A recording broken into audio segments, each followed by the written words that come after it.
ਖਬਰਾਂ ਦੇ ਬੁਲੇਟਿਨ ਦੇ ਸਪਾਂਸਰ ਨੇ ਰੀਅਲਟਰ ਗੁਰਜਤਿੰਦਰ ਸਿੰਘ ਰੰਧਾਵਾ। ਹਰ ਤਰ੍ਹਾਂ ਦੀ ਪ੍ਰਾਪਰਟੀ ਖਰੀਦਣ ਤੇ ਵੇਚਣ ਲਈ ਤੁਸੀਂ ਕਾਲ ਕਰ ਸਕਦੇ ਹੋ।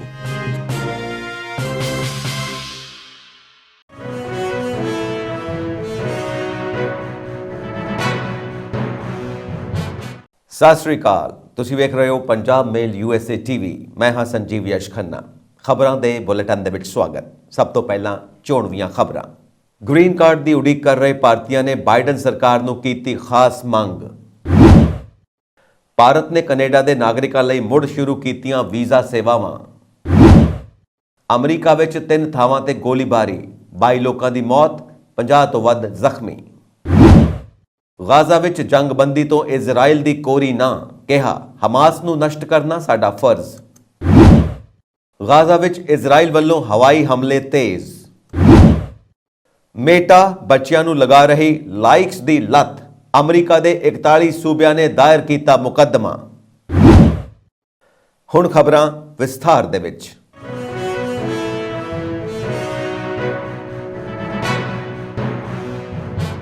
ਅਮਰੀਕਾ ਵਿੱਚ ਭਾਰਤੀ ਮੂਲ ਦੇ ਹਜ਼ਾਰਾਂ ਲੋਕ ਗ੍ਰੀਨ ਕਾਰਡ ਲੈਣ ਲਈ ਦਹਾਕਿਆਂ ਤੋਂ ਉਡੀਕ ਕਰ ਰਹੇ ਨੇ, ਜਿਸ ਦੇ ਮੱਦੇਨਜ਼ਰ ਇੱਕ ਭਾਰਤੀ ਪ੍ਰਵਾਸੀ ਸੰਗਠਨ ਨੇ ਅਮਰੀਕੀ ਰਾਸ਼ਟਰਪਤੀ ਜੋ ਬਾਈਡਨ ਦੇ ਪ੍ਰਸ਼ਾਸਨ ਤੋਂ ਰੋਜ਼ਗਾਰ ਅਧਿਕਾਰ ਕਾਰਡ ਜਾਰੀ ਕਰਨ ਨਾਲ ਸੰਬੰਧਿਤ ਨਿਯਮਾਂ ਵਿੱਚ ਢਿੱਲ ਦਿੱਤੇ ਜਾਣ ਦੀ ਬੇਨਤੀ ਕੀਤੀ ਹੈ। Foundation for India and Indian diaspora studies ਨੇ ਕਿਹਾ ਕਿ ਭਾਰਤੀ ਮੂਲ ਦੇ ਲਗਭਗ 11 ਲੱਖ ਪ੍ਰਵਾਸੀ ਵੀਜ਼ਾ ਧਾਰਕ ਤਰਜੀਹੀ ਮਿਤੀ ਦੀ ਉਡੀਕ ਕਰ ਰਹੇ ਨੇ ਤਾਂ ਜੋ ਉਹ I-485 ਲਈ ਅਰਜ਼ੀ ਦੇ ਸਕਣ, ਜਿਸ ਤੋਂ ਬਾਅਦ ਉਹਨਾਂ ਨੂੰ ਗ੍ਰੀਨ ਕਾਰਡ ਮਿਲ ਸਕੇ। ਉਹਨਾਂ ਕਿਹਾ ਕਿ ਦੇਸ਼ ਵਿਆਪੀ 7% ਦੀ ਸੀਮਾ ਉਹਨਾਂ ਦੀਆਂ ਸਾਲਾਨਾ ਪ੍ਰਵਾਨਗੀਆਂ ਵਿੱਚ ਰੁਕਾਵਟ ਪਾ ਰਹੀ ਹੈ ਅਤੇ ਲਗਭਗ 135 ਸਾਲਾਂ ਦੀ ਦੇਰੀ ਦਾ ਕਾਰਨ ਬਣ ਰਹੀ ਹੈ। ਭਾਵ 4 ਲੱਖ ਤੋਂ ਵੱਧ ਲੋਕ ਆਪਣੇ ਜੀਵਨ ਕਾਲ ਵਿੱਚ ਕਦੇ ਵੀ ਸਥਾਈ ਨਿਵਾਸੀ ਨਹੀਂ ਬਣ ਸਕਣਗੇ। FIIDS ਨੇ ਕਿਹਾ ਕਿ ਗ੍ਰੀਨ ਕਾਰਡ ਜਾਰੀ ਕਰਨ ਦੀ ਪ੍ਰਕਿਰਿਆ ਦੇ ਸ਼ੁਰੂਆਤੀ ਪੜਾਅ ਦੌਰਾਨ ਰੋਜ਼ਗਾਰ ਅਧਿਕਾਰ ਕਾਰਡ ਜਾਰੀ ਕਰਨ ਨਾਲ ਵੱਡੀ ਗਿਣਤੀ ਵਿੱਚ ਭਾਰਤੀ ਅਮਰੀਕੀਆਂ, ਉਹਨਾਂ ਦੇ ਜੀਵਨ ਸਾਥੀਆਂ ਅਤੇ ਵੱਡੇ ਹੋ ਰਹੇ ਉਹਨਾਂ ਦੇ ਬੱਚਿਆਂ ਨੂੰ ਕਈ ਅਨਿਸ਼ਚਿਤਤਾਵਾਂ ਅਤੇ ਸੰਕਟਾਂ ਤੋਂ ਬਚਾਉਣ ਵਿੱਚ ਮਦਦ ਮਿਲੇਗੀ। IFIDS ਦੇ ਨੀਤੀ ਅਤੇ ਰਣਨੀਤੀ ਦੇ ਮੁਖੀ ਖਾਂਡੇ ਰਾਓ ਕਾਂਡ ਨੇ US citizenship and immigration services ਦੇ ਨਿਰਦੇਸ਼ਕ ਉਰ ਜਾਂਡੋ ਨੂੰ ਪੱਤਰ ਲਿਖ ਕੇ ਅਪੀਲ ਕੀਤੀ ਹੈ ਕਿ ਉਹ ਲੰਬੀ ਇਮੀਗ੍ਰੇਸ਼ਨ ਦੇਰੀ ਦੇ ਮਾਨਵਤਾਵਾਦੀ ਪਹਿਲੂਆਂ ਅਤੇ ਇਹ ਵਿਅਕਤੀ ਅਮਰੀਕੀ ਸਮਾਜ ਵਿੱਚ ਲਿਆਉਂਦੀਆਂ ਬਹੁਤ ਸੰਭਾਵਨਾਵਾਂ ਨੂੰ ਧਿਆਨ ਵਿੱਚ ਰੱਖਦੇ ਹੋਏ ਇਸ ਮਾਮਲੇ ਤੇ ਜਲਦੀ ਵਿਚਾਰ ਕਰਨ। ਉਹਨਾਂ ਨੇ ਕਿਹਾ ਇਹਨਾਂ ਤਬਦੀਲੀਆਂ ਨੂੰ ਲਾਗੂ ਕਰਨ ਨਾਲ ਨਾ ਸਿਰਫ ਇਹਨਾਂ ਪਰਿਵਾਰਾਂ ਤੇ ਜ਼ਬਰਦਸਤ ਦਬਾਅ ਘੱਟ ਹੋਵੇਗਾ, ਸਗੋਂ ਅਮਰੀਕਾ ਨੂੰ ਇੱਕ ਅਜਿਹੇ ਰਾਸ਼ਟਰ ਦੇ ਰੂਪ ਦੇ ਵਿੱਚ ਮਜ਼ਬੂਤੀ ਮਿਲੇਗੀ ਜੋ ਪ੍ਰਤਿਭਾ ਅਤੇ ਵਿਭਿੰਨਤਾ ਦੀ ਕਦਰ ਕਰਦਾ ਹੈ ਅਤੇ ਉਤਸ਼ਾਹਿਤ ਕਰਦਾ ਹੈ। ਭਾਰਤ ਨੇ ਕੈਨੇਡਾ ਵਿੱਚ ਬੰਦ ਪਈਆਂ ਵੀਜ਼ਾ ਸੇਵਾਵਾਂ ਵੀਰਵਾਰ ਤੋਂ 4 ਵਰਗਾਂ ਵਿੱਚ ਬਹਾਲ ਕਰਨ ਦਾ ਫੈਸਲਾ ਕੀਤਾ। ਕੈਨੇਡਾ ਵਿੱਚ ਭਾਰਤੀ ਹਾਈ ਕਮਿਸ਼ਨ ਨੇ X ਉੱਤੇ ਇੱਕ ਪੋਸਟ ਵਿੱਚ ਕਿਹਾ ਕਿ 4 ਵਰਗਾਂ entry visa, business visa, medical visa ਤੇ ਕਾਨਫਰੰਸ ਵੀਜ਼ਾ ਲਈ ਸੇਵਾਵਾਂ 26 ਅਕਤੂਬਰ ਤੋਂ ਬਹਾਲ ਹੋ ਜਾਣਗੀਆਂ। ਚੇਤੇ ਰਹੇ ਕਿ ਭਾਰਤ ਦੇ ਵਿਦੇਸ਼ ਮੰਤਰੀ S ਜੈਸ਼ੰਕਰ ਨੇ ਐਤਵਾਰ ਨੂੰ ਕਿਹਾ ਸੀ ਕਿ ਜੇਕਰ ਕੈਨੇਡਾ ਵਿੱਚ ਭਾਰਤੀ ਕੂਟਨੀਤਕਾਂ ਦੀ ਸੁਰੱਖਿਆ ਯਕੀਨੀ ਬਣਾਉਣ ਨੂੰ ਲੈ ਕੇ ਉਹਨਾਂ ਨੂੰ ਕੋਈ ਪੇਸ਼ਕਦਮੀ ਨਜ਼ਰ ਆਉਂਦੀ ਹੈ ਤਾਂ ਭਾਰਤ ਬਹੁਤ ਜਲਦੀ ਕੈਨੇਡੀਅਨ ਨਾਗਰਿਕਾਂ ਲਈ ਵੀਜ਼ਾ ਸੇਵਾਵਾਂ ਬਹਾਲ ਕਰਨ ਬਾਰੇ ਵਿਚਾਰ ਕਰ ਸਕਦਾ ਹੈ। ਹਰਦੀਪ ਸਿੰਘ ਨਿੱਜਰ ਦੀ ਹੱਤਿਆ ਵਿੱਚ ਕਥਿਤ ਭਾਰਤੀ ਏਜੰਟਾਂ ਦੀ ਸ਼ਮੂਲੀਅਤ ਦੇ ਕੈਨੇਡੀਅਨ ਪ੍ਰਧਾਨ ਮੰਤਰੀ ਜਸਟਿਨ ਟਰੂਡੋ ਦੇ ਦਾਅਵੇ ਮਗਰੋਂ ਦੋਵਾਂ ਮੁਲਕਾਂ ਵਿੱਚ ਕੂਟਨੀਤਿਕ ਟਕਰਾਅ ਵੱਧ ਗਿਆ ਸੀ। ਭਾਰਤ ਨੇ ਮਗਰੋਂ ਕੈਨੇਡਾ ਵਿੱਚ ਆਪਣੀਆਂ ਵੀਜ਼ਾ ਸੇਵਾਵਾਂ ਆਰਜ਼ੀ ਤੌਰ ਤੇ ਬੰਦ ਕਰ ਦਿੱਤੀਆਂ ਸਨ। ਹਰਦੀਪ ਸਿੰਘ ਨਿੱਜਰ ਦੇ ਕਤਲ ਨੂੰ ਲੈ ਕੇ ਭਾਰਤ ਅਤੇ ਕੈਨੇਡਾ ਵਿਚਾਲੇ ਵਿਵਾਦ ਜਾਰੀ ਹੈ। ਇਸ ਵਿਚਕਾਰ ਭਾਰਤ ਨੇ ਕੈਨੇਡਾ ਦੇ ਲੋਕਾਂ ਲਈ ਵੀਜ਼ਾ ਸੇਵਾਵਾਂ ਮੁੜ ਤੋਂ ਬੁੱਧਵਾਰ ਯਾਨੀ 25 ਅਕਤੂਬਰ ਨੂੰ ਸ਼ੁਰੂ ਕਰ ਦਿੱਤੀਆਂ ਨੇ। ਹਾਈ ਕਮਿਸ਼ਨ ਨੇ ਅੱਗੇ ਬਿਆਨ ਵਿੱਚ ਕਿਹਾ ਕਿ ਸੁਰੱਖਿਆ ਕਾਰਨਾਂ ਨੂੰ ਧਿਆਨ ਵਿੱਚ ਰੱਖਦੇ ਹੋਏ ਅਸਥਾਈ ਤੌਰ ਤੇ ਵੀਜ਼ਾ ਦੇਣ ਤੇ ਪਹਿਲਾਂ ਰੋਕ ਲਗਾਈ ਗਈ ਸੀ। ਅਜਿਹੇ ਵਿੱਚ ਸੁਰੱਖਿਆ ਸਥਿਤੀ ਰਿਵਿਊ ਕਰਨ ਤੋਂ ਬਾਅਦ ਵੀਜ਼ਾ ਸੇਵਾਵਾਂ ਮੁੜ ਸ਼ੁਰੂ ਕੀਤੀਆਂ ਗਈਆਂ ਨੇ। ਇਹ ਫੈਸਲਾ ਵੀਰਵਾਰ ਯਾਨੀ 26 ਅਕਤੂਬਰ ਤੋਂ ਲਾਗੂ ਹੋਵੇਗਾ।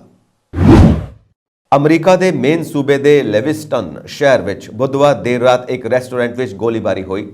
ਇਸ ਘਟਨਾ ਵਿੱਚ 22 ਲੋਕਾਂ ਦੀ ਮੌਤ ਹੋ ਗਈ ਅਤੇ 50 ਤੋਂ ਵੱਧ ਲੋਕ ਜ਼ਖਮੀ ਦੱਸੇ ਜਾ ਰਹੇ ਨੇ। ਮੀਡੀਆ ਰਿਪੋਰਟਾਂ ਮੁਤਾਬਿਕ ਘਟਨਾ ਤੋਂ ਬਾਅਦ ਸ਼ੱਕੀ ਹਮਲਾਵਰ ਫਰਾਰ ਹੈ, ਜਿਸ ਦੀ ਭਾਲ ਜਾਰੀ ਹੈ। ਸੁਰੱਖਿਆ ਅਧਿਕਾਰੀਆਂ ਨੇ ਫੇਸਬੁੱਕ ਤੇ ਰਾਈਫਲ ਨਾਲ ਸ਼ੱਕੀ ਹਮਲਾਵਰ ਦੀਆਂ 2 ਫੋਟੋਆਂ ਸਾਂਝੀਆਂ ਕੀਤੀਆਂ ਅਤੇ ਸ਼ੱਕੀ ਦੀ ਪਛਾਣ ਕਰਨ ਲਈ ਜਨਤਾ ਦੀ ਮਦਦ ਮੰਗੀ। ਲੈਵਿਸਟਨ ਵਿੱਚ ਮੈਡੀਕਲ ਸੈਂਟਰ ਨੇ ਇੱਕ ਬਿਆਨ ਵਿੱਚ ਕਿਹਾ ਕਿ ਗੋਲੀਬਾਰੀ ਦੀ ਘਟਨਾ ਵਿੱਚ ਕਈ ਲੋਕ ਜ਼ਖਮੀ ਹੋਏ ਨੇ, ਜਿਨ੍ਹਾਂ ਦਾ ਇਲਾਜ ਕੀਤਾ ਜਾ ਰਿਹਾ ਹੈ। ਜ਼ਖਮੀਆਂ ਨੂੰ ਲਿਜਾਣ ਲਈ ਹਸਪਤਾਲਾਂ ਦੇ ਲਈ ਤਾਲਮੇਲ ਬਣਾਇਆ ਜਾ ਰਿਹਾ ਹੈ।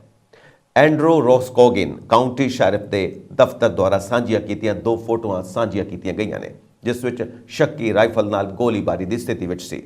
ਇਸ ਵਿਅਕਤੀ ਨੇ 3 ਵੱਖ-ਵੱਖ ਵਪਾਰਕ ਕੇਂਦਰਾਂ ਵਿੱਚ ਗੋਲੀਬਾਰੀ ਕੀਤੀ। ਇਹਨਾਂ ਵਿੱਚ ਸਪੇਅਰ ਟਾਈਮ ਰੀਕ੍ਰੀਏਸ਼ਨਸ, ਸਕੀਮੇਨਿਸ ਬਾਰ ਐਂਡ ਗ੍ਰਿਲ ਰੈਸਟੋਰੈਂਟ ਅਤੇ ਇੱਕ ਵਾਲਮਾਰਟ ਸਟੈਂਟਰ ਵੀ ਸ਼ਾਮਿਲ ਹੈ। ਹਮਲਾਵਰ ਨੇ ਅਜਿਹਾ ਕਿਉਂ ਕੀਤਾ, ਇਸ ਦਾ ਪਤਾ ਨਹੀਂ ਲੱਗ ਸਕਿਆ। ਕਾਉਂਟੀ ਸ਼ੈਰਿਫ ਸ਼ੱਕੀ ਦੀ ਪਛਾਣ ਕਰਨ ਵਿੱਚ ਸਥਾਨਕ ਲੋਕਾਂ ਤੋਂ ਮਦਦ ਮੰਗ ਰਿਹਾ ਹੈ। ਮੇਨ ਸਟੇਟ ਪੁਲਿਸ ਨੇ ਸੋਸ਼ਲ ਮੀਡੀਆ ਪਲੇਟਫਾਰਮ ਐਕਸ ਤੇ ਇੱਕ ਸਰਗਰਮ ਸ਼ਟਰ ਬਾਰੇ ਚੇਤਾਵਨੀ ਦਿੱਤੀ ਹੈ। ਉਹਨਾਂ ਕਿਹਾ ਕਿ ਅਸੀਂ ਲੋਕਾਂ ਨੂੰ ਸਿਰਫ ਆਪਣੇ ਸਥਾਨਾਂ ਤੇ ਹੀ ਰਹਿਣ ਲਈ ਕਿਹਾ ਹੈ। ਕਾਨੂੰਨ ਲਾਗੂ ਕਰਨ ਵਾਲੇ ਵੱਖ-ਵੱਖ ਖੇਤਰਾਂ ਵਿੱਚ ਜਾਂਚ ਕਰ ਰਹੇ ਨੇ। ਅਮਰੀਕੀ ਅਧਿਕਾਰੀਆਂ ਨੇ ਦੱਸਿਆ ਕਿ ਰਾਸ਼ਟਰਪਤੀ ਜੋ ਬਾਈਡਨ ਨੂੰ ਘਟਨਾ ਦੀ ਜਾਣਕਾਰੀ ਦੇ ਦਿੱਤੀ ਗਈ ਹੈ। ਇਜ਼ਰਾਈਲ ਨੇ ਮੰਗਲਵਾਰ ਨੂੰ ਸੰਯੁਕਤ ਰਾਸ਼ਟਰ ਦੀ ਉੱਚ ਪੱਧਰੀ ਬੈਠਕ ਵਿੱਚ ਹਮਾਸ ਨੂੰ ਤਬਾਹ ਕਰਨ ਦੇ ਆਪਣੇ ਸੰਕਲਪ ਨੂੰ ਦੁਹਰਾਇਆ ਅਤੇ ਸੰਯੁਕਤ ਰਾਸ਼ਟਰ ਮੁਖੀ ਫਿਲਿਸਤੀਨੀਆਂ ਅਤੇ ਕਈ ਦੇਸ਼ਾਂ ਵੱਲੋਂ ਜੰਗਬੰਦੀ ਦੀ ਮੰਗ ਨੂੰ ਰੱਦ ਕਰ ਦਿੱਤਾ। ਉਹਨਾਂ ਨੇ ਕਿਹਾ ਕਿ ਗਾਜ਼ਾ ਦੀ ਜੰਗ ਸਿਰਫ ਉਸ ਦੀ ਜੰਗ ਨਹੀਂ, ਸਗੋਂ ਸੁਤੰਤਰ ਦੁਨੀਆ ਦੀ ਜੰਗ ਹੈ। ਇਜ਼ਰਾਈਲ ਦੇ ਵਿਦੇਸ਼ ਮੰਤਰੀ ਐਲੀ ਕੋਹੇਨ ਨੇ 7 ਅਕਤੂਬਰ ਨੂੰ ਇਜ਼ਰਾਈਲ ਉੱਤੇ ਹਮਾਸ ਦੇ ਅਚਾਨਕ ਹਮਲੇ ਤੋਂ ਬਾਅਦ ਜਵਾਬੀ ਕਾਰਵਾਈ ਵਿੱਚ ਦੇਸ਼ ਵਿੱਚ ਸੰਜਮ ਵਰਤਣ ਦੀ ਅਪੀਲ ਨੂੰ ਰੱਦ ਕਰ ਦਿੱਤਾ। ਇਜ਼ਰਾਈਲ ਤੇ ਹਮਾਸ ਦੇ ਹਮਲਿਆਂ ਵਿੱਚ ਹੁਣ ਤੱਕ ਕਰੀਬ 1400 ਲੋਕ ਮਾਰੇ ਜਾ ਚੁੱਕੇ ਨੇ। ਉੱਥੇ ਹੀ ਗਾਜ਼ਾ ਦੇ ਸਿਹਤ ਮੰਤਰਾਲੇ ਅਨੁਸਾਰ ਖੇਤਰ ਵਿੱਚ 5700 ਤੋਂ ਵੱਧ ਫਿਲਿਸਤੀਨੀ ਨਾਗਰਿਕਾਂ ਦੀ ਮੌਤ ਹੋ ਗਈ ਹੈ। ਕੋਹੇਨ ਨੇ ਪੁੱਛਿਆ, ਤੁਸੀਂ ਦੱਸੋ ਕਿ ਬੱਚਿਆਂ ਦਾ ਕਤਲ, ਔਰਤਾਂ ਨਾਲ ਬਲਾਤਕਾਰ ਅਤੇ ਉਹਨਾਂ ਨੂੰ ਸਾੜ ਦੇਣਾ, ਇੱਕ ਬੱਚੇ ਦਾ ਸਿਰ ਕਲਮ ਕਰਨ ਦੇ ਜਵਾਬ ਵਿੱਚ ਸੰਜਮ ਭਰੀ ਕਾਰਵਾਈ ਕਿਵੇਂ ਕੀਤੀ ਜਾਂਦੀ ਹੈ। ਉਹਨਾਂ ਕਿਹਾ, ਤੁਸੀਂ ਅਜਿਹੇ ਕਿਸੇ ਵਿਅਕਤੀ ਨਾਲ ਜੰਗਬੰਦੀ ਲਈ ਕਿਵੇਂ ਸਹਿਮਤ ਹੋ ਸਕਦੇ ਹੋ ਜਿਸ ਨੇ ਤੁਹਾਡੀ ਹੋਂਦ ਨੂੰ ਖਤਮ ਕਰਨ ਅਤੇ ਨਸ਼ਟ ਕਰਨ ਦਾ ਸੰਕਲਪ ਲਿਆ ਹੋਵੇ। ਕੋਹੇਨ ਨੇ ਹਮਾਸ ਨੂੰ ਨਵਾਂ ਨਾਜ਼ੀ ਕਰਾਰ ਦਿੰਦੇ ਹੋਏ ਸੰਯੁਕਤ ਰਾਸ਼ਟਰ ਸੁਰੱਖਿਆ ਪਰਿਸ਼ਦ ਨੂੰ ਕਿਹਾ ਕਿ 7 ਅਕਤੂਬਰ ਦੇ ਹਮਲੇ ਖਿਲਾਫ ਸੰਜਮ ਭਰੀ ਕਾਰਵਾਈ ਹਮਾਸ ਦਾ ਪੂਰੀ ਤਰ੍ਹਾਂ ਖਾਤਮਾ ਕਰਨਾ ਹੈ। ਉਹਨਾਂ ਨੇ ਜ਼ੋਰ ਦੇ ਕੇ ਕਿਹਾ, ਹਮਾਸ ਨੂੰ ਨਸ਼ਟ ਕਰਨਾ ਸਿਰਫ ਇਜ਼ਰਾਈਲ ਦਾ ਅਧਿਕਾਰ ਨਹੀਂ ਹੈ, ਇਹ ਸਾਡਾ ਫਰਜ਼ ਹੈ। ਕੋਹੇਨ ਨੇ 7 ਅਕਤੂਬਰ ਦੇ ਹਮਲਿਆਂ ਨੂੰ ਕੱਟੜਵਾਦ ਦੇ ਖਿਲਾਫ ਪੂਰੀ ਸੁਤੰਤਰ ਦੁਨੀਆ ਲਈ ਇੱਕ ਚੇਤਾਵਨੀ ਦੱਸਿਆ ਅਤੇ ਸੱਭਿਆਚਾਰਕ ਦੁਨੀਆ ਨੂੰ ਹਮਾਸ ਨੂੰ ਹਰਾਉਣ ਲਈ ਇਜ਼ਰਾਈਲ ਨਾਲ ਇਕਜੁੱਟ ਹੋਣ ਦੀ ਅਪੀਲ ਕੀਤੀ। ਉਹਨਾਂ ਚੇਤਾਵਨੀ ਦਿੱਤੀ ਕਿ ਅੱਜ ਇਜ਼ਰਾਈਲ ਤੇ ਹਮਲਾ ਹੋਇਆ ਅਤੇ ਕੱਲ ਹਮਾਸ ਅਤੇ ਉਸ ਦੇ ਹਮਲਾਵਰ ਪੱਛਮੀ ਦੇਸ਼ਾਂ ਤੋਂ ਲੈ ਕੇ ਦੁਨੀਆ ਦੇ ਹਰ ਖੇਤਰ ਨੂੰ ਨਿਸ਼ਾਨਾ ਬਣਾਉਣਗੇ। ਇਜ਼ਰਾਈਲ ਨੇ ਗਾਜ਼ਾ ਪੱਟੀ ਵਿੱਚ ਹਵਾਈ ਹਮਲੇ ਤੇਜ਼ ਕਰਦਿਆਂ ਕਈ ਰਿਹਾਇਸ਼ੀ ਇਮਾਰਤਾਂ ਨੂੰ ਮਿੱਟੀ ਵਿੱਚ ਮਿਲਾ ਦਿੱਤਾ ਹੈ। ਸਿਹਤ ਅਧਿਕਾਰੀਆਂ ਨੇ ਕਿਹਾ ਕਿ ਬੀਤੇ ਦਿਨ ਵਿੱਚ ਸੈਂਕੜੇ ਫਿਲਿਸਤੀਨੀ ਮਾਰੇ ਗਏ ਨੇ ਅਤੇ ਬੰਬਾਰੀ ਤੇ ਬਿਜਲੀ ਨਾ ਹੋਣ ਕਾਰਨ ਉਹਨਾਂ ਨੂੰ ਹਸਪਤਾਲ ਬੰਦ ਕਰਨੇ ਪਏ। ਹਮਾਸ ਵੱਲੋਂ ਚਲਾਏ ਜਾ ਰਹੇ ਅੰਦਰੂਨੀ ਮਾਮਲਿਆਂ ਬਾਰੇ ਮੰਤਰਾਲੇ ਨੇ ਕਿਹਾ ਕਿ ਮੰਗਲਵਾਰ ਰਾਤ ਪਰ ਇਜ਼ਰਾਈਲੀ ਜੈਟਾਂ ਵੱਲੋਂ ਗਾਜ਼ਾ ਵਿੱਚ ਭਾਰੀ ਬੰਬਾਰੀ ਕੀਤੀ ਗਈ। ਫਿਲਿਸਤੀਨੀ ਸ਼ਰਨਾਰਥੀਆਂ ਬਾਰੇ ਸੰਯੁਕਤ ਰਾਸ਼ਟਰ ਏਜੰਸੀ ਨੇ ਚੇਤਾਵਨੀ ਦਿੱਤੀ ਕਿ ਈਂਧਨ ਦੀ ਫੌਰੀ ਸਪਲਾਈ ਤੋਂ ਬਿਨਾਂ ਉਹਨਾਂ ਨੂੰ ਗਾਜ਼ਾ ਪੱਟੀ ਵਿੱਚ ਚਲਾਏ ਜਾ ਰਹੇ ਰਾਹਤ ਕਾਰਜਾਂ ਵਿੱਚ ਕਟੌਤੀ ਕਰਨੀ ਪਵੇਗੀ। ਇਹ ਚੇਤਾਵਨੀ ਉਸ ਸਮੇਂ ਆਈ ਜਦੋਂ ਗਾਜ਼ਾ ਦੇ ਹਸਪਤਾਲਾਂ ਵਿੱਚ ਵੱਡੀ ਗਿਣਤੀ ਲੋਕਾਂ ਦਾ ਇਲਾਜ ਕਰਨ ਵਿੱਚ ਦਿੱਕਤ ਆ ਰਹੀ ਹੈ। ਇਜ਼ਰਾਈਲੀ ਫੌਜ ਨੇ ਕਿਹਾ ਕਿ ਉਹਨਾਂ ਦੇ ਹਮਲਿਆਂ ਵਿੱਚ ਕਈ ਅੱਤਵਾਦੀ ਮਾਰੇ ਗਏ ਨੇ ਅਤੇ ਸੁਰੰਗਾਂ ਨਸ਼ਟ ਹੋਈਆਂ ਨੇ ਜਿੱਥੇ ਹਮਾਸ ਨੇ ਹਥਿਆਰ ਲੁਕੋ ਕੇ ਰੱਖੇ ਹੋਏ ਨੇ। ਫੌਜ ਨੇ ਕਿਹਾ ਕਿ ਉਹਨਾਂ ਪਾਣੀ ਹੇਠੋਂ ਹਮਾਸ ਵੱਲੋਂ ਕੀਤੇ ਜਾਣ ਵਾਲੇ ਹਮਲੇ ਨੂੰ ਨਾਕਾਮ ਬਣਾ ਦਿੱਤਾ ਹੈ।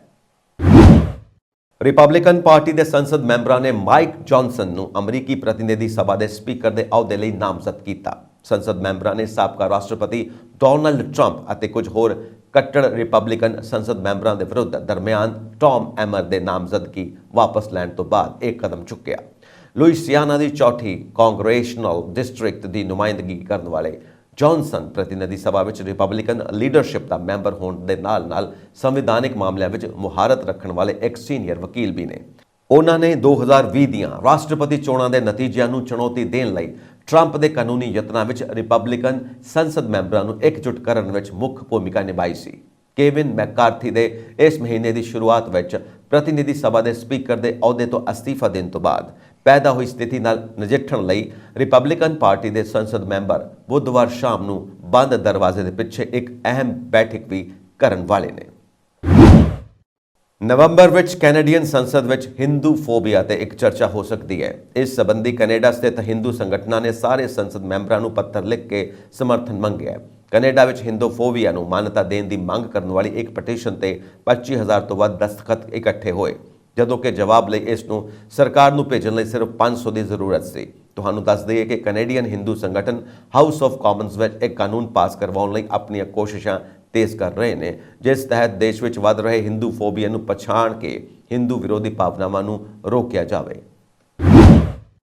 ਕੈਨੇਡਾ ਨੇ ਕਿਹਾ ਕਿ ਉਸ ਨੇ ਚੀਨ ਨਾਲ ਸੰਬੰਧਿਤ ਇੱਕ ਕੂੜ ਪ੍ਰਚਾਰ ਮੁਹਿੰਮ ਦਾ ਪਤਾ ਲਗਾਇਆ, ਜਿਸ ਵਿੱਚ ਪ੍ਰਧਾਨ ਮੰਤਰੀ ਜਸਟਿਨ ਟਰੂਡੋ ਸਮੇਤ ਉਸ ਦੇ ਦਰਜਨਾਂ ਰਾਜਨੇਤਾਵਾਂ ਨੂੰ ਨਿਸ਼ਾਨਾ ਬਣਾਇਆ ਗਿਆ ਹੈ।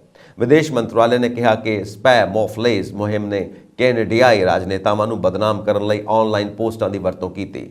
ਇਸ ਵਿੱਚ ਕਿਹਾ ਗਿਆ ਕਿ ਇਹ ਮੁਹਿੰਮ ਪੀਚਿੰਗ ਦੀ ਆਲੋਚਨਾ ਤੋਂ ਬੰਦ ਕਰਨ ਲਈ ਚਲਾਈ ਗਈ ਸੀ।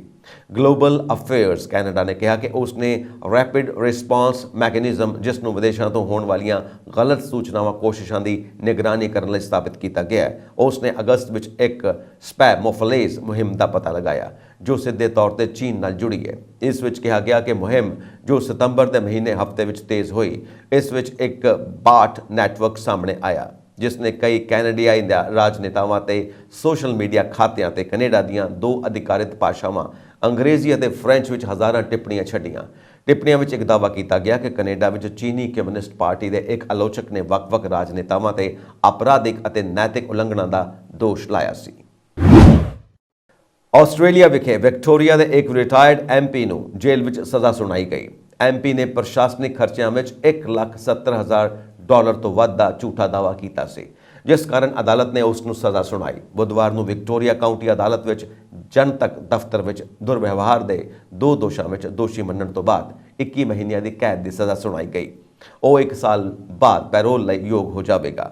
57 ਸਾਲਾ ਰਸਲ ਨਾਰਥ 2020 ਵਿੱਚ ਸੂਬੇ ਦੇ ਪੂਰਬ ਵਿੱਚ ਮੋਰਵੇਲ ਲਈ ਸੁਤੰਤਰ ਮੈਂਬਰ ਸੀ, ਜਦੋਂ ਸੁਤੰਤਰ ਬ੍ਰੌਡ ਆਧਾਰਿਤ ਭ੍ਰਿਸ਼ਟਾਚਾਰ ਵਿਰੋਧੀ ਕਮਿਸ਼ਨ ਨੇ ਉਸ ਦੇ ਆਚਰਣ ਦੀ ਜਾਂਚ ਸ਼ੁਰੂ ਕੀਤੀ।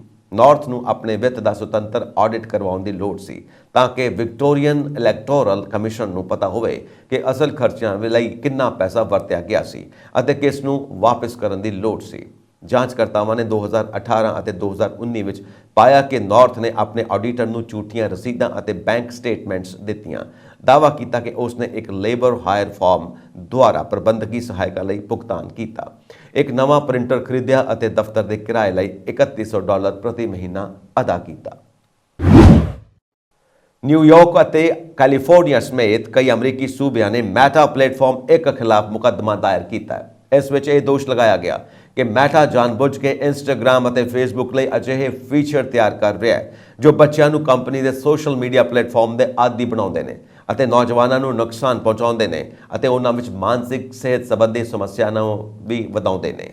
33 ਸੂਬਿਆਂ ਦੀ ਤਰਫੋਂ ਕੈਲੀਫੋਰਨੀਆ ਦੀ ਸੰਘੀ ਅਦਾਲਤ ਵਿੱਚ ਦਾਇਰ ਕੀਤੇ ਗਏ ਮੁਕੱਦਮੇ ਵਿੱਚ ਦਾਅਵਾ ਕੀਤਾ ਗਿਆ ਕਿ ਮੈਟਾ ਨਿਯਮ ਦੀ ਉਲੰਘਣਾ ਕਰਦੇ ਹੋਏ 13 ਸਾਲ ਤੋਂ ਘੱਟ ਉਮਰ ਦੇ ਬੱਚਿਆਂ ਦਾ ਡਾਟਾ ਉਹਨਾਂ ਦੇ ਮਾਪਿਆਂ ਦੀ ਸਹਿਮਤੀ ਤੋਂ ਬਿਨਾਂ ਇਕੱਠਾ ਕਰਦੀ ਹੈ। ਇਸ ਤੋਂ ਇਲਾਵਾ 9 ਅਟਾਰਨੀ ਜਨਰਲ ਵੀ ਆਪੋ ਆਪਣੇ ਸੂਬਿਆਂ ਵਿੱਚ ਮੈਟਾ ਵਿਰੁੱਧ ਮੁਕੱਦਮੇ ਦਾਇਰ ਕਰ ਰਹੇ ਨੇ, ਜਿਸ ਨਾਲ ਕੰਪਨੀ ਵਿਰੁੱਧ ਕਾਨੂੰਨੀ ਕਾਰਵਾਈ ਕਰਨ ਵਾਲੇ ਸੂਬਿਆਂ ਦੀ ਗਿਣਤੀ 41 ਹੋ ਗਈ ਹੈ।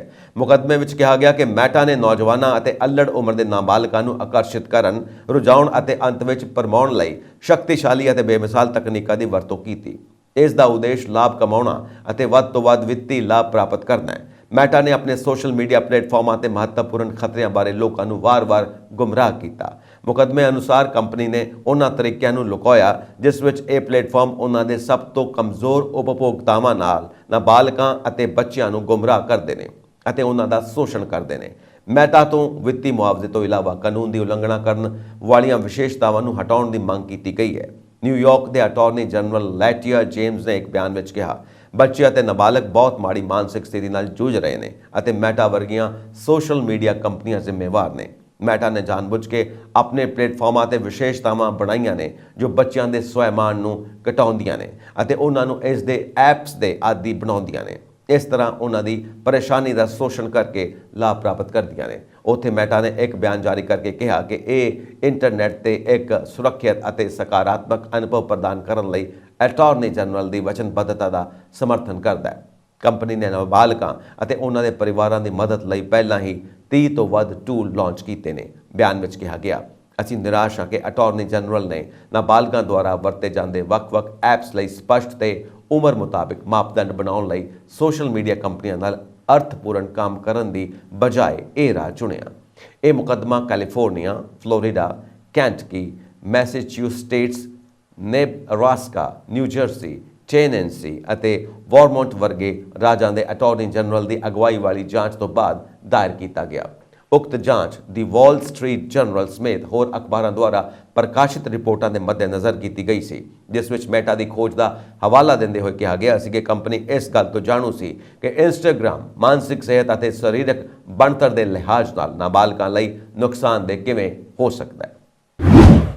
ਦੋ ਭਾਰਤੀ ਅਮਰੀਕੀ ਵਿਗਿਆਨੀਆਂ ਨੂੰ ਅਮਰੀਕਾ ਦੇ ਵਾਈਟ ਹਾਊਸ ਵਿਖੇ ਰਾਸ਼ਟਰਪਤੀ ਜੋ ਬਾਈਡਨ ਵੱਲੋਂ national technology and innovation medal ਨਾਲ ਸਨਮਾਨਿਤ ਕੀਤਾ ਗਿਆ। ਇਹ ਨੈਸ਼ਨਲ ਮੈਡਲ ਆਫ ਸਾਇੰਸ ਦੇਸ਼ ਦਾ ਸਰਵੋੱਚ ਵਿਗਿਆਨਕ ਸਨਮਾਨ ਹੈ। ਅਮਰੀਕੀ ਰਾਸ਼ਟਰਪਤੀ ਜੋ ਬਾਈਡਨ ਨੇ ਵਾਈਟ ਹਾਊਸ ਵਿੱਚ ਭਾਰਤੀ ਮੂਲ ਦੇ ਅਸ਼ੋਕ ਕਾਰਡਗਿਲ ਅਤੇ ਸੁਬਰਾ ਸੁਰੇਸ਼ ਨੂੰ ਨੈਸ਼ਨਲ ਮੈਡਲ ਆਫ ਟੈਕਨੋਲੋਜੀ ਅਤੇ ਇਨੋਵੇਸ਼ਨ ਤੇ ਨੈਸ਼ਨਲ ਮੈਡਲ ਆਫ ਸਾਇੰਸ ਨਾਲ ਸਨਮਾਨਿਤ ਕੀਤਾ। ਦੱਸਣਯੋਗ ਹੈ ਕਿ ਭਾਰਤੀ ਮੂਲ ਦੇ ਖਾਸ ਤੌਰ ਤੇ ਇਹਨਾਂ ਵਿਗਿਆਨੀਆਂ ਨੇ ਕਈ ਖੋਜਾਂ ਕੀਤੀਆਂ ਨੇ, ਜਿਸ ਵਿੱਚ ਜੀਵਨ ਬਚਾਉਣ ਵਾਲੇ ਡਾਕਟਰੀ ਇਲਾਜ ਨੂੰ ਸਮਰਥਨ ਬਣਾਉਣਾ, OPT ਮਹਾਮਾਰੀ ਨਾਲ ਲੜਨ ਵਿੱਚ ਮਦਦ ਕਰਨਾ ਅਤੇ ਭੋਜਨ ਸੁਰੱਖਿਆ ਵਿੱਚ ਸੁਧਾਰ ਕਰਨਾ ਸ਼ਾਮਿਲ ਹੈ। ਇਹ ਸਰਵੋੱਚ ਸਨਮਾਨ ਅਮਰੀਕਾ ਵਿੱਚ ਸਨ 1959 ਵਿੱਚ ਸ਼ੁਰੂ ਕੀਤਾ ਗਿਆ ਸੀ।